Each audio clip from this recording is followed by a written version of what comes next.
हरियाणा की फर्जी chief secretary के शाही ठाट, ऑफिस में 70 लाख का फर्नीचर, 61 बैंक अकाउंट और करोड़ों की ठगी। 28 साल के लड़के ने लगा दी फर्जी कंपनियों की लाइन, पुलिस भी ठोकती रही सलाम, सरकारी ऑफिस में मारता रहा सीधे एंट्री।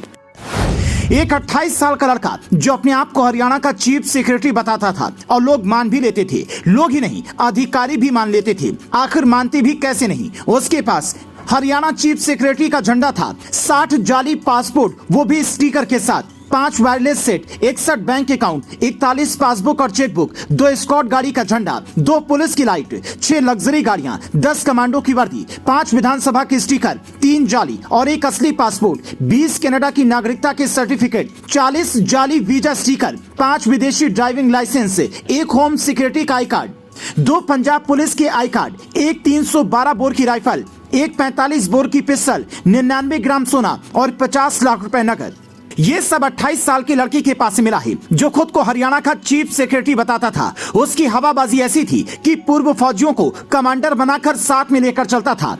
इसका नाम है सर्वजीत संधू, जो पंजाब में अमृतसर के खरिंडा पुलिस थाने के गांव अंचित कोट का रहने वाला है। हालांकि उसने पटियाला की राजपुरा में फर्जी एड्रेस से आर्म्स लाइसेंस बनवा रखा था। संधू की उम्र 28 साल है और उसने बीए के साथ बिजनेस मैनेजमेंट की पढ़ाई की हुई है। उसके खिलाफ अमृतसर, संगरूर और गुरदासपुर में धोखाधड़ी के 5 केस दर्ज हैं। उसने मोहाली में 2 जगह अपने ऑफिस खोले थे, जिसमें एक मोहाली के सेक्टर 82 और दूसरा डेरा बस्सी में खुला हुआ था। हालांकि पुलिस ने अब दोनों ऑफिस सील कर दिए हैं। फर्जी चीफ सेक्रेटरी सर्वजीत संधू का नेटवर्क पंजाब के अलावा हरियाणा और हिमाचल प्रदेश में फैला हुआ था। पंजाब में संधू अपने ऑफिस के जरिए खुद एक्टिव था। हिमाचल प्रदेश के बिलासपुर में उसने 35 साल के राहुल को रखा था, जो संधू के लिए फेक वीजा और दिल्ली, कर्नाटक समेत दूसरे राज्यों में फर्जी बैंक अकाउंट अरेंज करता था।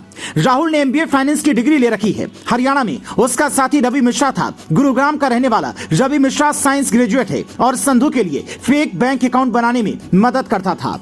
मोहाली पुलिस की इन्वेस्टिगेशन के मुताबिक ठगी की रकम का 70% सर्वजीत संधू रख लेता था, बाकी 30% रवि और राहुल आपस में बांट लेते थे। मोहाली पुलिस के मुताबिक सर्वजीत संधू कहता था कि उसकी यूएस में संधू ट्रांसपोर्ट के नाम से रजिस्टर्ड कंपनी है। वो आसानी से यूएस और कनाडा के वीजे अरेंज कर सकता है। इसके लिए वो लोगों को अपनी कंपनी का वर्कर बता देगा। इसी झांसे में कई ट्रेवल एजेंट तक संधू के झांसे में फंस गए। उन्होंने कमीशन के लिए संधू के पास लोग भेजने शुरू कर दिए। जब वो फेक वीजा देता था तो उस पर VFS ग्लोबल के लिफाफे यूज करता था और उस पर बारकोड भी होता था, ताकि सबको लगे कि ये एम्बेसी से आया हुआ है। इसका खुलासा तब होता है जब लोग टिकट खरीदने के बाद एयरपोर्ट पहुंचते हैं और वहां पर इमिग्रेशन अथॉरिटी उन्हें रोक लेती है। लोगों को फर्जी PR सर्टिफिकेट देता था। संधू ने देश भर में करोड़ों की चल अचल संपत्ति बना रखी है। उसके खिलाफ 22 सितंबर को खरड़ थाने में फ्रॉड का केस दर्ज किया गया था। इसी केस में इसे गिरफ्तार किया गया। सोचिए कितने लंबे समय से ये ठग लोगों को अपना शिकार बनाता आ रहा था, और जब करोड़ों का अंपायर खड़ा कर लिया तब जाकर पुलिस को भनक लगी। पुलिस का कहना कि अगर कोई अपने पैसे वापस मांगने आता था तो ये लोग सिक्योरिटी से धमकियां दिलवाते थे और मिलने ही नहीं देते थे।